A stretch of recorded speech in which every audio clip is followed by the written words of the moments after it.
Welcome to the Super Sentai Brothers. This is episode 43 of A View to a Kakuranger, the internet's best and only podcast dedicated to Ninja Sentai Kakuranger. Every week we watch an episode of the show, we share our thoughts with you, the listeners. My name is Matt J. With me as always is my co-host and brother Dave. Dave, how you doing today, bud? Not bad, dude. It is very warm. It is. It is extremely warm, but you know what that might just be? That might just be the Comic-Con fever. You feeling it, Dave? You feel Oh, that's a really good point. Wait, let me check the thermostat. It is a frosty 52 degrees, Matt. This Comic-Con fever must be serious. If you have Comic-Con fever that severe, go see your local Comic-Con medical professional. It is Comic-Con right now as we are doing this, but neither Dave nor I have actually been paying much attention to those news. So we are going to talk about completely other things, Dave. We sure are. Today's episode is number 43, called The Last Day of the Three God Generals. But before we get into that, Dave, shining in the heavens, there are 5 stars. What is our first star of the week? So our first star of the week, Matt, is that some good friends of ours do another podcast called Mount Olympus Cast, and I am running out of stuff to say, because this is your star, but you asked me. So it is. I'm trying to keep you on your toes. Yes. So producer Mark and some other friends of ours, people who have been on this show before when we do our special episodes, Brian, Lucas, and Megan, they all have a show in which they are watching, I think they're doing it in production and airing order, Xena and Hercules. They're bouncing back and forth between the two series. But Megan and Lucas just had a third child. Congratulations to them. But what that means is that they are on like podcast maternity and paternity leave. Right. And so Mark and Brian have been trying to fill out the roster to make sure that they don't lose track, lose momentum on that show. And so they have been pulling people in to watch other Hercules adjacent media. So, like, not more Kevin Sorbo stuff, but other Hercules movies. Okay. So, I know that, like, our friend Cody was on last week, and they were watching an old Hercules movie. You know, like one of those, like, Hercules versus the X-Monster. Actually, There might actually be one called Hercules versus the X-Monster, but that is not what I'm referring to. And there are just so many Hercules movies, like, because it's open license. Son of Hercules movies, like Son of Hercules versus the Moon People. I haven't, man, but like Hercules is open license; anybody can do anything. So unfortunately, they do, because some of these movies are very fun. Some of them are complete garbage. I am on the show this week. It drops on Wednesdays, I believe. And we are watching the 1969 Arnold Schwarzenegger classic, Hercules in New York, which was a lot of fun. That's actually not a terrible movie. Yeah, like, listen, it's cheesy, and it's a very young Arnold Schwarzenegger who, like, it's sort of like before he learned how to act, and he's just in it because he's giant. Yeah, that's, listen, did Schwarzenegger ever learn to act? I mean, to an extent, but this is before even that happened. I mean, I would say he definitely improved. I mean, hey, listen, he is not the actor of our generation, or of any generation, listen, frankly. I don't want to make it sound, I love the Arnold. Like, don't get me wrong. Absolutely. He's very Daniel good at the Day-Lewis, specific thing that he does. Right. And the specific thing that he does in this case is, like, have more muscles than anyone and pick up people and throw them into water. Like, that is most of that movie. But it was a lot of fun. If you want to listen to me talk about it for a very long time, go check out. They'll probably edit it down because I ramble for a bit. But go check out the Mount Olympus cast.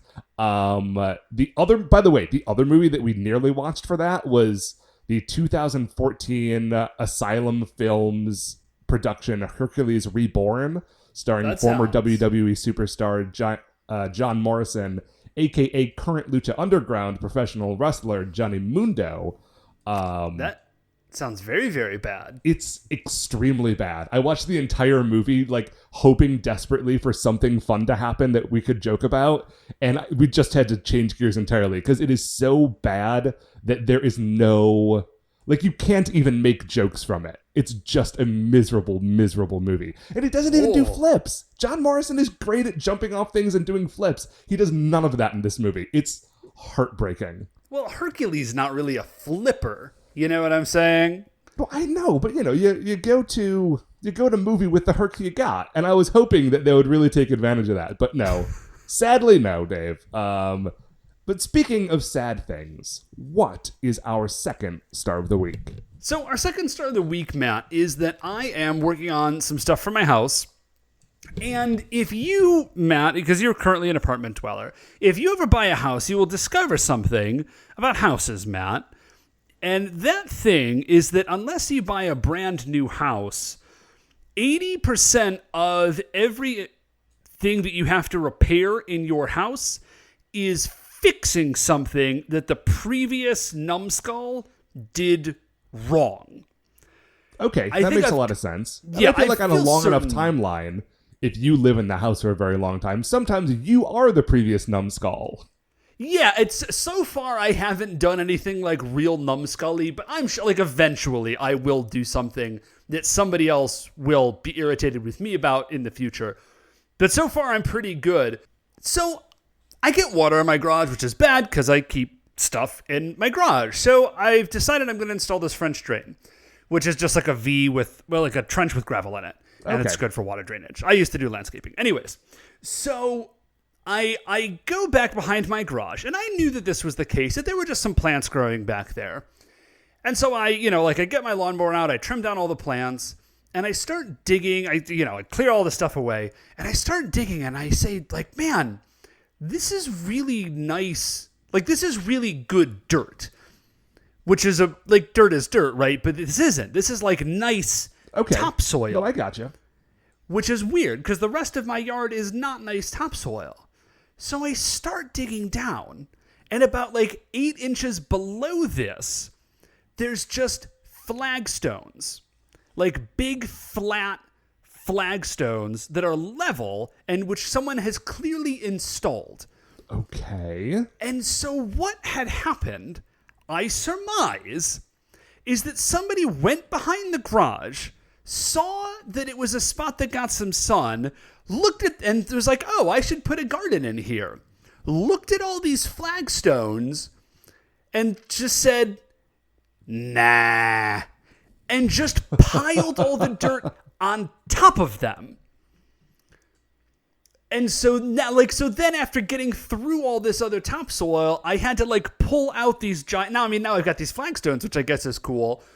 But they didn't dig down below the garage. They just threw the dirt on top of the flagstones. And then there was one thing, Matt. There was one thing in this whole backyard little garden area that was properly installed. Mm-hmm. Which I would be less irritated about. But the one thing that they decided to do a really great, just solid job of getting in there and making sure that it was good was the fence post. Which was sunk in. Yeah. There's two on the far side, but I'm not going to worry about those. But there's only 3 fence posts. So clearly maybe there was one before and somebody got rid of it. But the fence post was sunk properly, which means it was sunk into about 1.5 feet of concrete, which I then had to dig out around the flagstones. So it's all out now, and I've got a bunch of gravel coming in. But it was a moment, man. I believe it. I tell you, when you were describing a secret level bit of flagstone that had those been installed there at some point? Yeah, no, they were clearly like they were flat and butted up against each other and level. Okay. And Matt, I know what you're going to say, or I think I do, and I also had a moment where I was really hoping for buried treasure. Okay, either there's two ways that could have gone. Okay, Or I guess a body. The third way is that there's nothing and it's just more dirt. Yeah, that's what actually happened. Way number one is buried treasure. Yes, Other obviously. option we had is a blast to the past scenario in which there is a secret like fallout bunker under your backyard that somebody moved into in the 50s and has been living down there for a generation. And that's what I was really rooting for. That would have been good. I'll say, I was equal parts excited and nervous to lift these flagstones up because I was like, it's possible that there's treasure. It's most likely dirt. But it's also like, man, I hope somebody like didn't bury their dog or something worse back here. Yeah, it was not. But like, every once in a while you see someone's like, we were doing renovations on our house. And like the crazy whack job who lived here in the 50s hid a lunchbox full of gold bullion in the attic. So I was hoping maybe I would run into that situation. Nope, it's just clay, which is not. Yeah. So that is my thing, Matt. What is our third star of the week? Third star of the week, Dave, is that at the office, there is coffee available to the employees, and there is, like the various things that go with coffee, like sugars and creamers and so forth, right? Delightful. International delightful, Dave, because one of the options is the International Delights brand of like flavored creamers.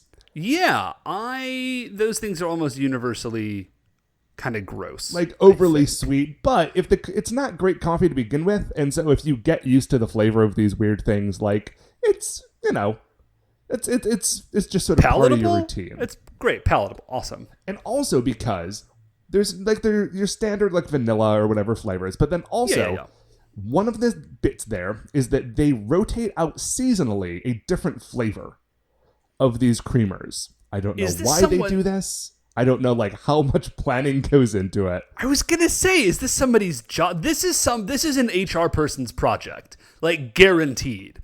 Somewhere in HR, there is like an intern who is just like, guys, here's what we're gonna do: seasonal creamers, freshen things up, get everybody excited to come in and see what the brand new flavor is. But the brand new flavor this time, Dave, is caramel macchiato, and let me tell you the 3 things that I hate about that. And I'll tell you, none of those things are the actual flavor, which is pretty nice. All things considered. Okay, so we're veering into birthday cake territory, Matt. Okay, exactly. Because here's the thing about caramel macchiato: that ain't a flavor. Like, it's not. It's just not. Caramel macchiatos. Okay, so I used to work at Starbucks. Here's what a caramel macchiato is. First of all, it is I think other people do it now, but it is a drink that was invented by Starbucks because it bears almost nothing in common with an actual macchiato. Okay, I was just going to say, so macchiato is a real thing. A macchiato is a real thing. It's basically like a double shot of espresso with like a little like dollop of foamed milk like put on top of it. Well, that sounds nice. That is a macchiato. It's very nice.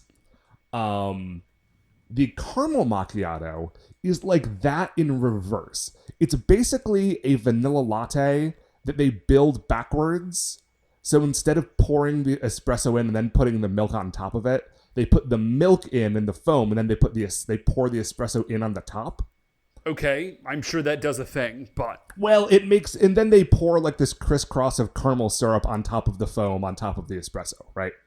So it's a vanilla latte. It's a backwards vanilla latte with caramel on top. That is the secret to the caramel macchiato. It's not a secret. Everybody who knows what it is knows. So it's a candy drink. It's a candy drink. It's a hot milkshake that gives you caffeine, like all Starbucks drinks basically.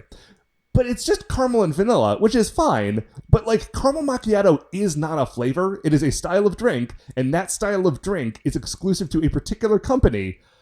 And an actual macchiato is something completely different. And it is maddening to me every day when I put this delicious, like, garbage syrup into my coffee that I have to look at it and just think, like, nope, like, we're not doing this right, but here it goes anyway.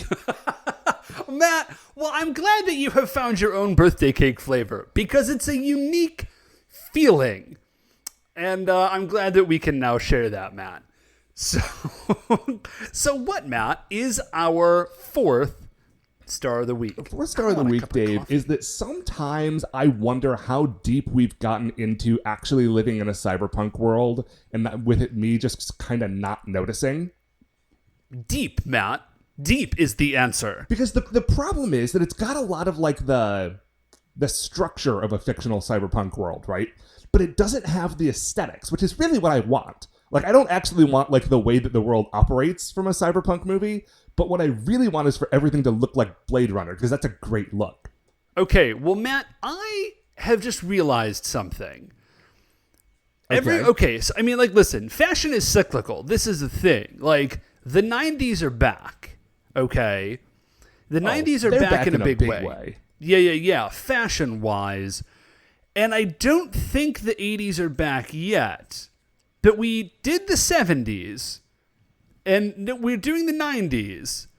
We're gonna get to the 80s. Oh, like, sure. But I don't want the 80s, Dave. I want the future from the 80s. No. We'll get there, though, because by the time we loop around to digging, here's what they don't tell you, because nobody's, like, reading the Blade Runner fashion blog, is that everything that's going on in Blade Runner, like, all the fashion stuff is just 80s throwback. Like, that's what's happening. And so by the time we get to a spot where we have, like, all the technology to make the Blade Runner stuff, which I feel like is probably pretty close, we'll loop around back to the 80s at some point during that. Like, we'll get there. Sure. I mean, there are three main things that we need to be able to get there. First of all, four main things. First of all, we need people to start wearing, like, transparent coats, just like clear plastic coats. I feel like that's going to be very important. Next, we need that flying car technology. Following that, we need never mind. I guess it was just three things, because the third thing is office buildings shaped like pyramids. I feel like that's a very important bit of both Blade Runner stuff and also Running Man.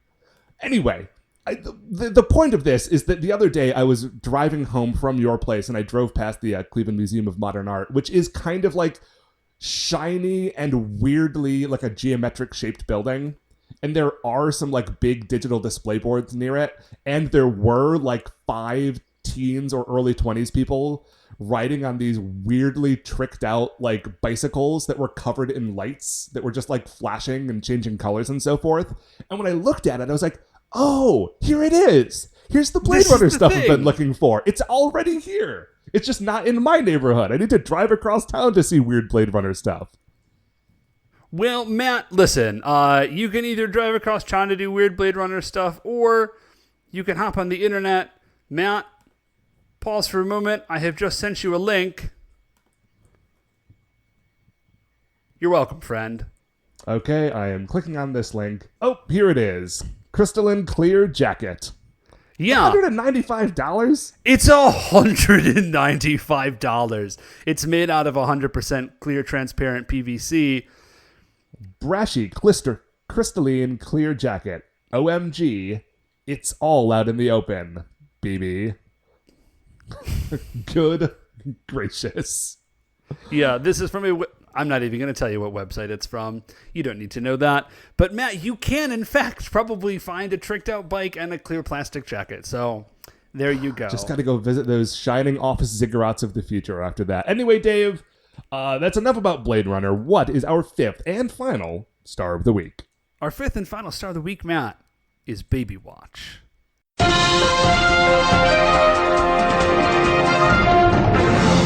We interrupt your regular broadcast of the Super Sentai Brothers to bring you a breaking news update.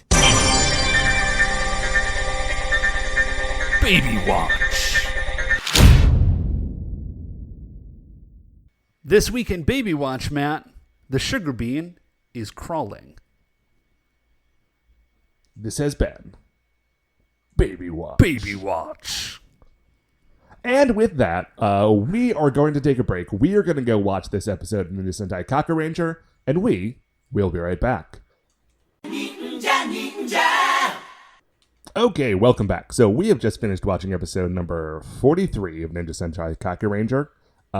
Dave, what did you think of this week's television show that we watched. Dude, this was a good episode. Not in like a funny, goofy, silly way. Like, this is just... Now, this happens every time. Like, now we're getting into the end of the season where it's not like goofy joke, like, we're like messing on the thing. Like, now I'm just really into Kakuranger and I super want to see what happens. Me too. Although, again, very weirdly, this is episode 43 and not episode 49, which is what it feels like. So I don't know what's going to happen in a couple of weeks. If we're going to get back into the jokes. I suspect that we are, because I've seen photographs of all of the Kakurangers dressed up like Santa Claus, and we haven't seen that episode yet, and I can't imagine that that's going to be a serious one. Huh. Okay, well... But that is an episode for another day. Today's episode, the last days of the three God Generals, is we pick up directly from where we left off last week, which, if you will recall, Ninja Man was in peril. He was captured, and his like powers had been sucked out by I guess I have to call him a clone because that's what the show does. But he's really just like a weird creature that Daimao made. Yeah, so where really is that Ninja Man is captured. The Rangers are not like down for the count, but yeah, kind of. Because they're all stuck in the three God Generals. The three God Generals are down. Dara is running over to siphon away their power. But before he can, Tsubasamaru, the bird God General, does something and teleports them all away. He does a big squawk, and then there's a lot of flashing lights. And actually, in a really fun shot, you see inside of the cockpit where Sasuke is. And as they're going through this teleportation, he's getting like untransformed, like out of his Kakuranger powers. And it's flashing back and forth between like him as like Kakuranger Ninja Red and just Sasuke in his street clothes. But it's in the cockpit of the Beast General, which is very cool. You don't get to see them untransformed in those cockpits basically ever. Almost ever. Also, Matt, point of order, I am fairly certain Tsubasamaru is a lady. Oh, really? Yeah, I think so. I'm pretty sure that like there was the three God Generals and two of them were dudes, and that was Kakure Shogun and Muteki Shogun, and then Tsubasamaru I'm pretty sure is a lady. Oh, that is very cool. I do not remember, because I know we did see like their human forms on a scroll at some point, right? Yeah, you see it, and no, you see them live like one time for like 3 seconds. So I'm not like, I wouldn't go to the mat on this one, but I'm pretty sure that that's the case. So the three God Generals disappear back to Cloud, Mist, Illusion. The Wind Illusion Castle. Wind Illusion Castle. So they go disappear back to the Wind Illusion Castle, which is weird because Muteki Shogun also is the Wind Illusion Castle. Yeah, there's a weird like TARDIS-y loop going on there that I don't quite understand. So Sasuke looks around and he's like, oh, where are we? Which, Sasuke, I get that you've just been teleported, but you have definitely been here like a number of times. It was literally one of the first things that you did as a Kakuranger is come to the Wind Illusion Palace. Also, directly in front of you are the giant statues of the three God Generals, which again is weird. Yes. Because Muteki Shogun has a tiny Muteki Shogun Shigaduga. It's a statue of him inside him. He's like, is the statue Shogun his is DNA? Like a Russian like nesting doll, because he is the castle, but he also is the robot, which is the castle, and he also is the statue of himself inside the castle, which is also inside the robot. It's a whole okay. So it's Muteki Shogun's all the way down, Dave. Inside the statue is another giant robot, but a smaller giant robot. Okay, so the Rangers are trying to figure out what's going on, and the three God Generals sort of start talking to them, and they say, like, because the Rangers say, like, okay, well, we have to leave immediately and go back to the fight, and the three God Generals say, no, like, chill out for a second, scope out what's going on, and they sort of create a phantom screen, and we can see Dara just in the city, like, destroying this. He's giant form, he's, like, blowing stuff up. Yeah. And it cuts over to Ninja Man, and Ninja Man tells Daimyo, like, listen, like, there's no reason for you to continue destroying all this stuff. The 3 god generals have left, and they're not going to come back to save me. Yeah, like they will not sacrifice themselves to save me because they recognize that they need to save the city, etc., etc. So back to the Wind Illusion Castle. Thank you, the Wind Illusion Castle. And I was disappointed to note that Sasuke is back to like a super weird shorts job. I mean, he's like blended. He's blended his 2 outfits. So he's wearing his original top, but he's back to wearing like super short shorts with like bike shorts underneath. I mean, I don't know what disappoints you about that. That is the one true Sasuke look. I think that has been the through line to his uniform, even more so than the color red. This has been Shorts Update. So... Okay, so the 3 god general, and so the Sasuke is like, no, we have to leave. I think 3 god generals again are like, no, like, listen, you need to wait for a second. And they say, here's the deal. We are going to go back out and fight Dara Dara, but we need to wait for an unspecified reason. But when we go out, we are going to really fight. Like last time we hesitated because like we weren't sure what was going on. Now we know the score. And we are going to take Dara Dara out, even if it means that Ninja Man has to die. Right.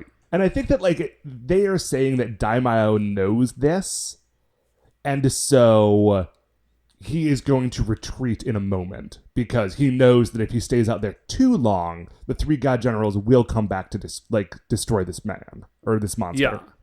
So the Rangers are like, how could you? He's part of the team. It's Ninja Man. You can't betray him like that. But, like... basically what they say is, like, listen, Ninja Man knows the score. Like... Yeah, they're like, he knows what's up. He knows that this is how it has to be. And this is why, Matt, the Kakurangers are fighters and the 3 god generals are, I think, the generals. Because they're like, listen, man, we're not, like, stoked about it, but... This is the play. Like, this is how it has to be. Right. And, like, you know, we are willing to sacrifice ourselves and, you know, because... I'm sorry. They are willing to sacrifice Ninja Man, and Ninja Man was willing to sacrifice himself. And they know this because they know Ninja Man from the way back. Because the 3 god generals plus the Kakurangers are the only thing that can stop the yokai. Yes. So they're like, listen, if this is how it has to be, this is how it has to be. The Rangers are still not stoked about it, which, like, that's reasonable. Yeah, I get it. And so the 3 god generals say, listen, you go see Hakumenro, and he is going to help you. And Tsuruhime, obviously, crazy stoked. Because she's like, because remember, she has been thinking for a really long time, she thought that her father was dead. And then she thought that her father had betrayed them. But then just recently, she kind of got the inkling like, oh, no, wait, maybe my dad did not betray us. And the 3 god generals are saying, nope, your dad has been a good guy all along. Hooray! We just didn't tell you because you couldn't know, even though it's your dad. And there's no reason that you wouldn't have kept that secret. But whatever. Like, obviously they needed to keep that secret from Daimyo, but, like, there was no reason to have kept that secret from the Kakurangers. Yeah, I feel like they could have known. But whatever. So Tsuruhime is obviously thrilled, and the 3 god generals are like, okay, you guys get going. Yeah, you go talk to Hakumenro, because Hakumenro knows where Ninja Man is being kept. And, you know, we will end up having to kill him if we do this thing, but take this opportunity, go try to rescue Ninja Man, and then we can sort of, you know, have it both ways. Right. Obviously, that would be... Like, we want to save Ninja Man. So, we go back to the Evil Castle. Ninja Man is still captured. Daimyo, he says to Ninja Man, he says, oh, yeah. I know that the 3 god generals are willing to kill you. That's all part of the plan. Now we're on to stage 2. Right. So, and then we get this great moment where Hakumenro sort of like whips around it becomes very clear that Hakumenru did not know that there was a stage 2. Which, He's been feeding all the information back. He's like, oh, this is bad. Yeah, so here's the thing, is that Hakumenru has, like, sacrificed his family and, like, been living this lie for decades to get in with Daimao and have all this information so that he can feed it back to the Kakurangers. And apparently he's so terrible at being a spy, he did not, like... I imagine that there are more than 2 stages to this plan, because either there is a plan or there is a plan in stages. It is very rarely just stage 1 and 2, right? Right. And so he has spent decades just looking at the most surface version of this plan, and now is realizing, like, oh boy, Hakumenru, you did the bad one. You were supposed to do it good, but you got it wrong, and you did it bad. So Hakumenru, he goes down into the caves where Dara was, like, hatched. And he's sort of, we can see he's trying to figure out how he can salvage the situation. So he's like, what am I going to do? He finds the Dara egg that Daimao, like, horked up. And he says, okay, well, if I can use this, maybe somehow I can find Dara's weakness. Right. And then he thinks about it for a second, and he thinks back. He gets a flashback and realizes what we already noticed, which is that Dara is moving in sync with Daimao. So he recognizes that all of a sudden there's some sort of connection on, like, a mystical, Tomax Xamot style thing. Did I reference Tomax and Xamot twice in 2 episodes? You betcha. Oh, you know it. So he realizes that this is the case. But Daimao sees him, like, he peeks around the corner of the cave and he sees Hakumenru. So, like, the jig is up. Now, right. we know that Daimao knows that Hakumenru is, in fact, still working for the Rangers. Oh, Matt. So I was looking, because I was trying to figure out what the deal is with Daimo's crazy side head things. Oh, yeah, sure. Yeah, I'm still not totally sure what they are supposed to be. But I was looking at some concept art for Daimao. And then I got on a little bit of a jag where I was just looking at, like, a bunch of concept art for different Super Sentai monsters. Uh-huh. And as impressive as all of, like, because really, it's some very cool costume building oftentimes going on in the Super Sentai, like, series. I do feel like a tiny bit bad for the concept artists. Because because they put so much work into these really great illustrations that kind of get, like, really simplified. And it's like, yeah, like, I always feel like the concept artists, they're like, the costume guy, this is what I want to happen in my head, is that the costume guy, like, every time he's super, super excited, because he has made a very cool costume, and he brings it over to the concept art guy. He's like, so, like, Ichi, what do you think? And Ichi just looks at it, he's like, oh, man, it's so great. You nailed it. You nailed it this time, buddy. You did it. And then he's secretly he's just thinking about the 20 little, like, weird decorative things that he wanted to be on there that just didn't make the cut. That just did not make it. So anyway, I still don't know what those side head things are. But so we know that Daimao knows that Hakumenru is in fact still a good guy. So from there, where do we go? Oh, Nekamaru. We cut back to the Rangers, and they are in Nekamaru, and they're just driving around. Because they need to go find Hakumenru, but they don't know where he is because he's in hiding. Right. Who they do find is Bun and those dogs. What's up with that kid? What is up with those dogs? We had better find out soon. Matt, that is almost my notes verbatim. In all caps, just say, what is up with Bun in Taro Bang? Like, I need to know what is up with this kid and these dogs. Like, it can't just be that, oh, he was like Sandayu's trainee. Like, there is some weirdness going on, and I desperately need to know what is up with this kid. Now, one thing that is up, And I just want you, the listeners, to know that I realized this episode is, even though the name is spelled like in the subtitles, bun, like B-U-N, like the English word for, a bun, they are actually saying boon. Yeah, I don't know how I missed that this whole time. And honestly, I could try to change how I'm saying it, but I don't know if I'm going to, so we'll see how it goes. But I at least want you to know that I have recognized the error, so, you don't have to write in. Not that honestly, write in, whatever. We don't get enough emails.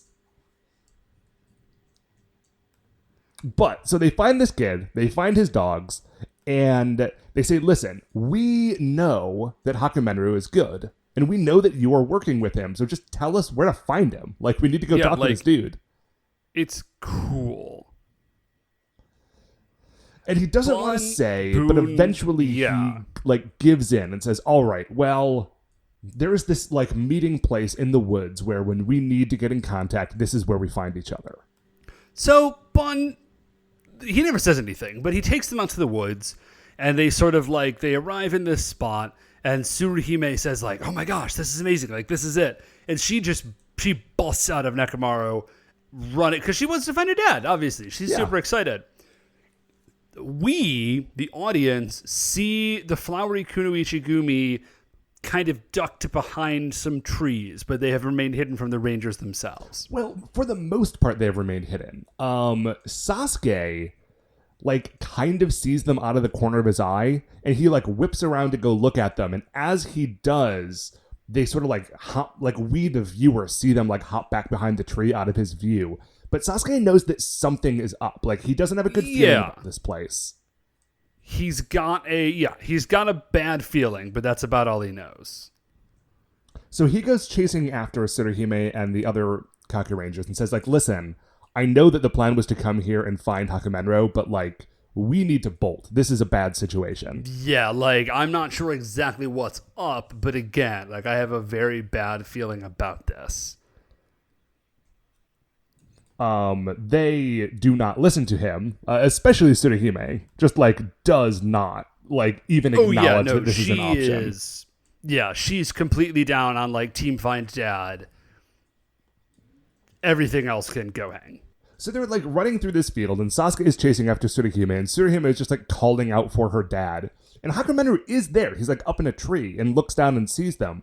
But he also sees the flowery Kunoichi Gumi. Kunoichi Gumi. I swear this is not a bit. This is not a running gag that I can't say this. I just can't do it.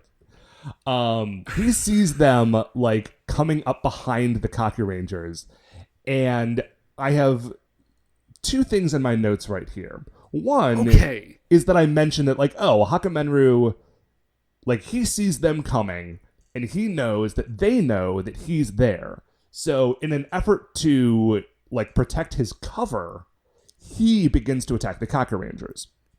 Yeah. The other thing I have in my notes is the Kakurangers, in this moment, are terrible ninjas. They're just running through the woods shouting and not paying any attention to the enemies that are sneaking up on them. They are being the worst ninjas possible. So what I think happens is that Hakumenru sees the Kunoichi Gumi. So he thinks, though, that his cover is still good. Right. So in order to preserve that cover, like you said, he attacks the Kakurangers, but when he gets in close, he's like, you've got to get out of here, go run. But then the flowery Kunoichi Gumi attack anyways, because they, of course, know that Hakumenru has been a double agent, and at this point, Hakumenru maybe realizes that the jig is up. Yes. And he just sort of he's like, you guys run. I'm going to try and hold them off. So did they manage to run away at all? Oh, no, yeah. They all run away together. And they run away to the quarry. Yeah. So I guess not very far. Yeah, I was going to say, they don't get far because the quarry is obviously very, very close because it's close to everywhere. Well, sure. Yeah, the quarry is like the Umkron crystal of the Super Sentai universe. So Daimao is there. So it's the Kunoichi Gumi are there. Dara, I think, is there as well, and Daimao is there. And Daimao sort of like springs a trap. He like blasts them with some lightning. He grabs like Hakumenro with his like telekinetic red lightning stuff. And he says, "You think I didn't know that you were a double agent? Like, I knew the whole time. All the info I've been feeding you was stuff I wanted you to know." So Daimao triple played this. Right. Which, he is the bad guy, but respect. Oh, absolutely. He's like, listen, I've been keeping you around because you are the White Ranger's dad, and like I was able to use your familial love to like trap you in this thing, and now I've got you. So it's pretty rare. So Hakumenru tries to attack, but this is where he gets blasted with the lightning, because Hakumenru tries to attack and he just gets like zapped with this crazy red lightning. So as he is go being ahead. held up in the air, he pulls out, it looks just like a golden crane, but not like an origami golden crane figurine. It's like a little statuette thing. Yeah. And he throws it into the sky and it disappears. And then he gets like super zapped by Daimao and just like, I mean, I am assuming that something is happening with this flying crane thing, but if you didn't see him do that, it would look to all intents and purposes that Daimao just literally vaporized Hakumenro because he just disappears. Yeah, he is atomized. He's gone. So Tsuruhime freaks out, tries to Henge, and they all go to Henge, but it doesn't work. Oh yeah, it's really cool. So they go to do their transformation sequence, and as they do, there's this sort of like wave of red lightning that goes over them. That red lightning flies into the sky and forms it says something. There's some like writing in the sky, but I don't remember if the subtitles tell you what it says. So I'm not able to fill you in on that particular bit. But what we discover is that in this quarry, or this time in the quarry, or whatever, there is a barrier stopping their Nimpo from working, so they cannot transform.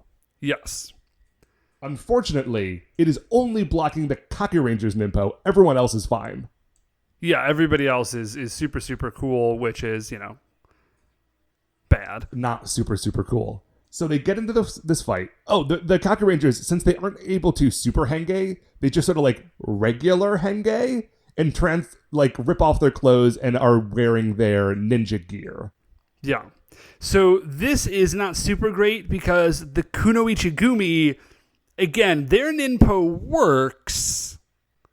And so they just do like their battle transformation. Right. So you've got the Kakurangers who are like, they've got swords and they got, kicks and such. But that is not getting them super far against like actual superhero monster villains. Yeah, it is. It's not going great, and they don't. Oh, this is a cool thing from the Flowery Kunoichigumi, though, is that they are doing like some weird, crazy ninpo we haven't seen before, where they're like turning their swords into different stuff. Oh, so yeah, like turning them into like nets and ropes and such. Yeah, it was rad. Well, that was, one had like an energy whip, and then one just like a full-on like gladiator net, which was pretty rad. So the Rangers are getting crushed. The only one who sort of manages to make it not even away necessarily is Sasuke. Right. So the other four are all trapped by these ropes and nets and so forth. They chase Sasuke to the edge of a cliff overlooking the water, and he goes over the side. Like, he does not dive over the side. They are fighting, and he falls off the side of this cliff. Yeah. And so we got a sort of the classic shot where all the Kunoichigumi, they're on the cliffside, they're looking down. Oh, and they take off their helmets to look down. So you get them like in their like cool costumes, but they're not wearing the helmets, which is always a great look. Yeah. So this was a really great moment because Daimao walks up and he says, "Okay, so where's Sasuke?" And the Kunoichigumi say, "Oh, well, he exploded and he flew over the cliff." And I thought to myself, I was like, dude, he's a ninja. You can't trust that. You have to like find that body. And then Daimao says, "No, man, you go find that body. Like, I want to see him. Go find like, that body and make sure it's not a log." So I really dig this because I like that Daimao is a really competent villain. Yeah, like he's a boring old grandpa, but he's very good at what he does. Listen, dude. Boring old grandpas are often really good at what they do. Oh, sure, he's had plenty of time to practice. I'm just saying, he's not exciting like Young Noble Jr. is. Like, Young Noble Jr. was fun and great and, like, cool. Daimao is none of those things, but he's actually good at his job, which is a refreshing change. So, Daimao, so he turns to Daradara and he says, listen, you absorb the power from these rangers. So, Daradara... Oh, every time Daradara is absorbing the power from someone, they change his costume, and he has, like, big, gross, like, tentacly sucker fingers. Oh, yeah. So he's got those, and we get a couple of, like, cool cuts. So it's Daradara walking towards the Rangers, and then we smash to Sasuke sort of climbing out of the water. Smash to Kunoichi Gumi sort of on the hunt for Sasuke. The Sasuke climbs up and gets fully out of the water, runs, and then we see he has sort of left his helmet behind. So he's running scared. Like, yeah. And there's a little bit of voiceover where he's just like, I am not sure what to do at this point. During this time, Daradara is like giant and rampaging through the city because he is not, he now has pretty much everybody but the 3 god generals and Sasuke like all wrapped up, and he is just trying to get the 3 god generals to come back out so he can finish the job. Yes. But the 3 god generals, they're like, they know it's a trap, right? So they're not doing it. Until eventually, Daradara just starts like throwing his goop everywhere. You know, that Daradara goop from the earlier episodes.